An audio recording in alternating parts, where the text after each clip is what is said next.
sa'yo ay may katuparan. Hindi ka niya iiwan o pababayaan man. Pangako niya sa'yo'y walang hanggan. Magbigay o magbigay, pangako niya sa'yo ay may katuparan. Hindi ka niya iiwan o pababayaan man. Pangako niya sa'yo'y walang hanggan. Dapat mong subukan ang pagbibigay upang sumagana ang iyong buhay.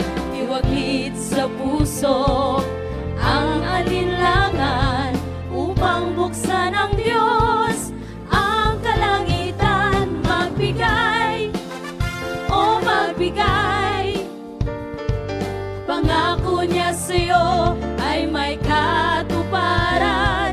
Hindi ka niya iiwan o pababayaan man. Pangako niya sa'yo'y walang hanggan. Kaya't ating sundin ang pagbibigay upang sumagana ang pagmamahal. Saan ba nanggaling ang iyong buhay? Ito'y buhat sa Diyos na unang nagmahal. Magbigay o magbigay, pangako niya sa'yo ay may